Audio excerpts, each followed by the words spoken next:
Digital marketing में आप आ रहे हैं और फेसबुक एड्स आप शुरू करने वाले हैं, तो फेसबुक एड्स की क्या स्ट्रैटेजी होती है जब आप बड़े बड़े क्लाइंट्स को हैंडल करते हैं, आज मैं आपको वो दिखाऊंगा और अपने डैशबोर्ड पे बिल्कुल प्रैक्टिकली लेके जाऊंगा और आपको एक एक चीज़ दिखाऊंगा। तो चलिए शुरू करते हैं डायरेक्टली इस वीडियो को। तो जैसे कि आप मेरी स्क्रीन पे देख सकते हो, यहाँ पे मैं ऑब्वियसली यहाँ पे सारे नाम वगैरह हटा दूंगा। ऑब्वियसली मेरे को कोई भी चीज़ लीक नहीं करनी सिक्योरिटी पर्पज़ के लिए। तो अब यहाँ पे आप मल्टीपल कैंपेन्स देख सकते हो। अब मैं आपको यहाँ पे सीधी सीधी स्ट्रैटेजीज बताने वाला हूँ कि किस तरीके से आप बेसिकली कोई भी अगर बड़ा क्लाइंट हैंडल करते हो। और मैं आपको पहले आपको दिखा दूँ कि कितना बजट हमारा इसमें लगा हुआ है। जैसे ये मैं यहाँ पे जैसे डेट रेंज, चलो एक महीने का ही अगर हम देखें लास्ट मंथ, तो लास्ट मंथ आप देख लो यहाँ पे लगभग 5 साढ़े 5 हज़ार पाउंड्स का यहाँ पे लगा हुआ है। मतलब आप देख सकते हो कितना हाई बजट है। और अगर मैं आपको last this month last month अगर मैं यहाँ पे कस्टम रेंज कर देता हूँ, लगभग एक साल का मैं आपको दिखा रहा हूँ यहाँ पे क्या बजट हमने यहाँ पे। मैं एक साल से अगर इस पे क्योंकि मैं यहाँ पे लगभग इसके साथ 1.5 2 साल से हूँ, तो हमने यहाँ पे देख लो आप 1 लाख डॉलर के 1 लाख पाउंड के ऊपर हमने यहाँ पे खर्च किया है। तो आप समझ सकते हो कितना बड़ा बजट यहाँ पे है और किस तरीके से काम किया जाता है जब बड़े क्लाइंट्स हैंडल कर रहे हो आप। तो और आपको पता है 1 लाख पाउंड आप लगभग लगभग लगा लो, मतलब इंडियन रुपीज में हो गया इंटू, आप इंटू 100 कर दो तो पाउंड है। तो यहाँ पे मतलब अच्छा खासा एक बड़ा बजट हैंडल हम कर रहे हैं। और ऑब्वियसली मैं अकेला नहीं कर रहा, मेरे साथ टीम है, मेरे साथ एजेंसी भी है जो इस चीज़ को हैंडल करती है। तो काफ़ी चीज़ें स्टेक पे होती हैं जब आप ऐसी चीज़ हैंडल कर रहे होते हो। ठीक है, अब मैं आपको लास्ट मंथ का पहले लेके चलता हूँ। अब मैं आपको यहाँ पे स्ट्रैटेजीज बताऊंगा कि किस तरीके से कैंपेन्स वगैरह डेवलप किए जाते हैं, कौन सी चीज़ें रखी जाती हैं। तो ये एजुकेशन इंडस्ट्री का क्लाइंट है, एजुकेशन इंडस्ट्री में नाम नहीं लूँगा, लेकिन एजुकेशन इंडस्ट्री में अगर आप भी कोई भी बिजनेस में ओनर है या फिर आप उसके लिए क्लाइंट्स के लिए हैंडल करने वाले हैं, या फिर कोई भी जो ये परस्यू करने वाला करियर, तो अंदर इनसाइट्स क्या हैं इस एक्चुअल मैनेजर के अंदर, एड्स मैनेजर के अंदर, तो वो आपको मैं यहाँ पे दिखाने वाला हूँ। तो चलिए अब मैं यहाँ पे आपको एक कोई भी कैंपेन जो हमने रन किया हुआ है मैं उसको आपको दिखाता हूँ। तो सबसे पहले मैं आपको यहाँ पे ना ये दिखाता हूँ कि यार कैंपेन्स के अंदर देखो एड सेट्स हम कितने डेवलप करते हैं। एक कैंपेन के अंदर मैं आपको यहाँ पे दिखा रहा हूँ कि एक हमने इंटरेस्ट टारगेटिंग कर रखी है कि अलग अलग इंटरेस्ट के बेसिस पे। और ऑब्वियसली मेरे यहाँ पे इसमें क्लाइंट्स में बहुत, मतलब मेरे इस क्लाइंट के बहुत सारे ब्रांड्स हैं एक कंपनी के अंदर, तो अलग अलग ब्रांड के हमें अलग अलग एड्स रन करने पड़ते हैं अलग अलग क्रिएटिव्स के साथ। तो बहुत ही मतलब बड़ा अकाउंट है, आप समझ सकते हो। तो और तो इसके अंदर हम क्या करते हैं कि अलग अलग इंटरेस्ट टारगेटिंग करते हैं। पहले एक कैंपेन के अंदर अलग अलग इंटरेस्ट, फिर विनिंग इंटरेस्ट ढूंढा और फिर उसके अंदर मल्टीपल क्रिएटिव रन किए। तो अब अगर मैं आपको एक कोई एड सेट भी अगर दिखाऊंगा तो उसके अंदर देखो आप मल्टीपल हम वीडियो एड्स रन करते हैं, ग्राफिक एड्स रन करते हैं। तो अब क्या सेटिंग्स एग्जैक्टली हम करते हैं जब हम कोई ऐसा कैंपेन करते हैं, तो हम क्या करते हैं, दो कैंपेन्स हम बनाए हुए हैं यहाँ पे। अब यहाँ पे हम पहला प्रोस्पेक्टिंग, आप देख रहे हो प्रोस्पेक्टिंग, जो पहला मेरा कैंपेन है, मैं नाम वगैरह थोड़ा हाइड कर दूंगा। प्रोस्पेक्टिंग है मतलब प्रोस्पेक्ट जो हमारे होंगे, प्रोस्पेक्ट हमारे जो ऑडियंस होंगी जितनी भी प्रोस्पेक्टिंग में फॉल करेगी उसको हम यहाँ पे टारगेट कर रहे हैं। और फिर उसके बाद हम बेसिकली आप कह सकते हो कोल्ड और वार्म में हमने थोड़ा सा डिवाइड कर रखा है कि कोल्ड ऑडियंस हो गई, एक वार्म ऑडियंस हो गई। कोल्ड ऑडियंस को ऑब्वियसली आप कुछ और दिखाओगे तब वो बात बनेगी, और वार्म ऑडियंस को आप किसी और तरीके से टारगेट करोगे तब बात बनेगी, वरना फेसबुक को नहीं समझ आएगा। तो अब यहाँ पे अंदर आप देखो इसके कि मैं आपको इसके अंदर लेके जाता हूँ और मैं आपको ये दिखा दूँ कि हमने कैसे इंटरेस्ट टारगेटिंग कर रखी है। तो ये आपको नॉर्मल चीज़ें पता है, जैसे अब यहाँ पे आप देखो एडवांटेज कैंपेन बजट लगा रहे हैं हम यहाँ पे भी। एडवांटेज कैंपेन के अंदर हम ऑब्वियसली, आप भी अगर रन कर रहे हैं तो एडवांटेज कैंपेन, आप ये पहले जो सीवीओ बोलते थे कैंपेन बजट ऑप्टिमाइजेशन, तो अब एडवांटेज कैंपेन बजट है तो इसको ऑन हमेशा करो ताकि विनिंग जो एड है, मतलब विनिंग जो इंटरेस्ट है जो फेसबुक खुद फाइंड करे और उसी के अंदर पैसा आपका डेविएट करे। तो ये बहुत अच्छी स्ट्रैटेजी है। नंबर 1 स्ट्रैटेजी यहाँ पे आपको ये मिलती है कि कैंपेन एडवांटेज कैंपेन बजट आपको यहाँ पे सिलेक्ट करना है। ठीक है, यहाँ पे हमने कुछ बजट लगा रखा है जैसे 50 पाउंड्स का। उसके बाद मैं आपको लेके चलता हूँ एड सेट के अंदर, और हाईएस्ट वॉल्यूम में हमारी बिडिंग स्ट्रैटेजी वो सही मिलेगी।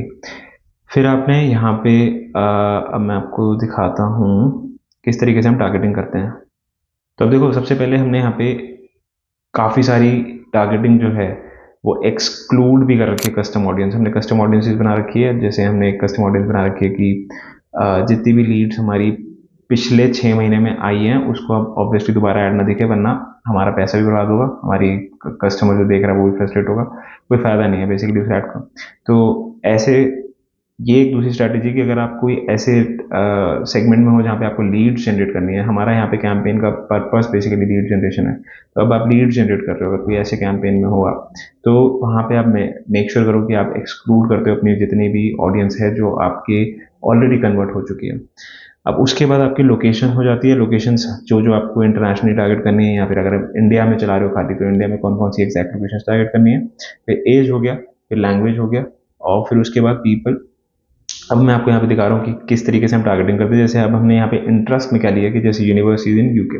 अब ऑब्वियसली मैंने एजुकेशन एजुकेशन सेक्टर में आपको बताया, तो मैं आपको ये थोड़ी सी सेगमेंट दिखा रहा हूँ। हालांकि मैं ज़्यादा नहीं दिखा पाऊंगा, लेकिन आपको मैं एक कैंपेन का एक इंटरेस्ट बेसिकली यहाँ पे एड सेट का दिखा रहा हूँ कि किस तरीके से यार रखा जाता है। तो यहाँ पे मैं इतना आपको दिखा पाऊंगा, बाकी मैं आपको सारे कैंपेन्स के सारे एड सेट्स का नहीं दिखा पाऊंगा, बिकॉज ऑब्वियसली स्ट्रैटेजी रिवील होती है उससे, और एक हमारा नॉन डिस्क्लोजर भी हमारा वो खराब हो जाता है एग्रीमेंट। तो ठीक है, तो अब इसमें आप देखो यूनिवर्सिटी इन यूके, मैं ऐसे इंटरेस्ट टारगेटिंग कर रहा हूँ, बैचलर डिग्री, क्योंकि मेरे एजुकेशन सेक्टर में, तो ये सारे पोस्ट ग्रेजुएशन, हायर एजुकेशन, जो भी इन तरीके के बिहेवियर्स में फॉलो कर रहा है, मतलब किस चीज़ में इंटरेस्टेड है मेरा जो इतने से इतने एज का यंगस्टर है, ठीक है, जेंजी है, वो कौन सी बेसिकली एग्जैक्ट इंटरेस्ट रखता है इस समय करंटली, वो क्या देख रहा है। तो इस तरीके से यहाँ पे टारगेट करके आप कर सकते हो।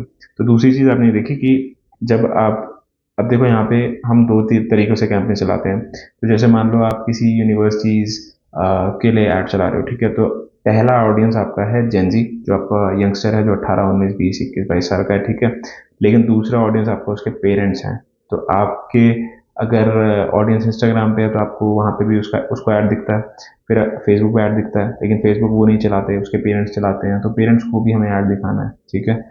तो उसके लिए हम दोनों सेगमेंट्स को अलग अलग कैंपेन्स बना के भी टारगेट कर सकते हैं। तो ये भी एक चीज़ आपको दिमाग में रखनी है। और उसके बाद ऑब्वियसली हम एडवांटेज प्लस प्लेसमेंट्स यूज़ करते हैं, और अगर आपको ये नहीं पता है तो मैं इसकी एक अलग वीडियो बना दूंगा। इसकी एक नॉर्मल सी सेटिंग होती है एडवर्टाइजिंग में, एडवर्टाइजिंग सेटिंग्स में, जिसके अंदर जाके आप एनहांसमेंट्स को क्लिक करके रख सकते हो, जिससे एडवांटेज प्लस प्लेसमेंट हमेशा आपको ऑन रहेगा। तो इससे फेसबुक अपने आप डिलीवर करता है मल्टीपल चैनल्स के ऊपर, और एनहांस करके क्रिएटिव्स चलाता है, जो कभी शायद आपने नहीं दिए, लेकिन वो खुद से एनहांस करेगा क्रिएटिव्स को according to size, according to channel, according to users, according to behaviour जो वहाँ पे यूजर्स करते हैं, अपने आप एनहांस करेगा। तो इस तरीके से आपको मतलब समझ आया कि एड सेट के अंदर फिर हम क्या करते हैं। फिर उसके उसके बाद जो है नॉर्मल एड क्रिएटिव्स। क्रिएटिव्स में आपको पता है, जैसे हम आपको मल्टीपल क्रिएटिव्स ऑब्वियसली टेस्ट करने पड़ेंगे, लेकिन जैसे मैं एक का कोई दिखा रहा हूँ, तो हम यहाँ पे हमेशा 5 प्राइमरी टेक्स्ट वगैरह डालो। मैं यहाँ पे ये सब हाइड कर दूंगा, लेकिन मैं आपको ये समझाने के लिए बता रहा हूँ कि 5 हमेशा प्राइमरी टेक्स्ट डालो, सारे ऑप्शंस फिल करो, क्योंकि रिकमेंडेड है 5, तो 5 डालो, ताकि फेसबुक अपने आप टेस्ट करे कि कौन सा विनिंग टेक्स्ट आपका है, कौन सी विनिंग एड कॉपी है आपकी। उसके बाद 5 हेडलाइंस डालो सेम तरीके से, और सारी चीज़ें मतलब बेसिकली फिल करो। और प्राइमरी टेक्स्ट हो गया आपका, फिर उसके बाद डिस्क्रिप्शन हो गई, और हेडलाइंस हो गई। तो इस तरीके से और उसके बाद आपको ऑब्वियसली ट्रैकिंग में अपने यूआरएल जो आपको जहाँ पे सेंड करना है, अगर आप वो वाला कैंपेन चला रहे हो जिसमें आपको लेके जाना है पहले वेबसाइट पे और फिर यूज़र को वहाँ पे, यहाँ लीड जनरेट चला रहे हो, लीड जनरेट तो आपको पता है यहाँ पे भी हो जाता है फेसबुक के ऊपर ही, तो वहीं पे यूज़र फिल कर लेता है फॉर्म। तो इस तरीके से आपको समझ आएगा मतलब कि कैसे काम होता है जब आप बड़े बड़े क्लाइंट्स को हैंडल करते हो, बड़े बड़े डैशबोर्ड को हैंडल करते हो। तो यार नॉर्मल होता है, इतनी बहुत ऑब्वियसली सबको रिजल्ट चाहिए। तो आप देखो, मैं आपको यहाँ पे ना रिजल्ट दिखाता हूँ, कॉस्ट पर रिजल्ट। आप देखो यहाँ पे हमारी CPR इस समय, और मैं बाकी चीज़ें भी दिखा दूँगा आपको। CPR देखो, मैंने लास्ट मंथ का सिलेक्ट किया हुआ है, तो मैं आपको एड सेट में ले जाता हूँ पहले। तो एक बार मैं आपको परफॉर्मेंस वाइज दिखा देता हूँ कैंपेन्स कैसे काम कर रहे हैं। तो देखो यहाँ पे रिजल्ट हमने जनरेट की, जैसे इससे 10,000 के आसपास 10,000 प्लस रिजल्ट हैं, 238 प्लस रिजल्ट हैं यहाँ पे।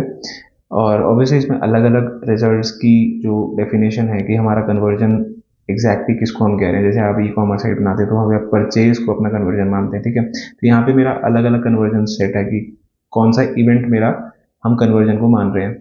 तो आपको वो इवेंट ट्रैकिंग में, कभी मैं इवेंट ट्रैकिंग की बात करूँगा तब आपको उसमें बताऊँगा। पर यहाँ पे आपका जैसे अगर ई-कॉम पे आप काम कर रहे हो, ई-कॉमर्स साइट पे आपने परचेज करवाया, वो आपकी एक परचेज एक कन्वर्जन हुई तो फेसबुक के पिक्सल को डिटेक्ट हुआ कि एक आपका कन्वर्जन आया। पर यहाँ पे जब हम ये वाले कैंपेन्स रन करते हैं लीड जनरेशन में, तो उसमें अलग अलग हो सकती है कैटेगरीज। बहुत सारी बार आपके लैंडिंग पेज पे कुछ हो सकता है जिसको आप क्लिक करवाने को इवेंट मान रहे हो और फेसबुक को आप वही कह रहे हो कि आपका काम यही करवाने का था। तो हो सकता है कोई भी आप क्लिक को, कोई भी इवेंट को बेसिकली आप रिजल्ट फेसबुक को रिजल्ट बताओगे। तो कोई भी इवेंट ट्रैकिंग में जो भी आप सेट करोगे वो रिजल्ट हो गया आपका। तो यहाँ पे आप देख सकते हो इतने इंप्रेशन हमने जनरेट किए, उसके बाद इतनी CPR जनरेट की 0.02 0.07 के आसपास। ये मैं आपको आज का दिखा रहा हूँ, और अगर आपको मैं लास्ट मंथ का दिखा देता हूँ, टोटल लगभग उतना ही है इंप्रेशन। और आप रिजल्ट देख लो, एक 16 लाख प्लस रिजल्ट हैं। अब ये 16 लाख आप सोच लो कि बहुत बड़ा नंबर है, लेकिन इसमें जो इवेंट ट्रैकिंग है, जैसे इसमें हमारा इवेंट ट्रैकिंग हमने कुछ और कर रखा है, तो इवेंट ट्रैकिंग पर डिपेंड करता है। अब यहाँ पे मेरा लैंडिंग पेज पे लाने का मकसद है लोगों को, तो यहाँ पे मेरा वीडियो दिखाने का मकसद था लोगों को। तो कितने लोगों ने आके मेरे लैंडिंग पेज पे विजिट किया और वो सब भरा जो मैं इवेंट चाहता हूँ करवाना लोगों से। तो ये समझने वाली बात है। तो यहाँ पे मैं आपको जैसे अगर दूसरा परफॉर्मेंस एंड क्लिक्स दिखा दूँ ताकि आपको ये पता लगे कि CTR वगैरह कितना आता है। तो अब आप ये देखो CTR वगैरह कितना है, जैसे 0.9 0.61 जब बहुत अच्छा होता है, मतलब इतना आ जाए ना, तो मतलब आपके क्रिएटिव्स में दम है। आप इससे ये समझ सकते हो कि क्रिएटिव्स अगर आपके दमदार हैं या नहीं। तो क्रिएटिव्स अच्छे हैं, इससे ये पता लग जाता है। तो ये सारे फिर कॉस्ट पर माइल पर आपको ये देखना होता है कि कितने आपको स्पेंड करने पड़ रहे हैं 1000 लोगों तक पहुंचने के लिए। ये बहुत नेसेसरी है KPI सारे।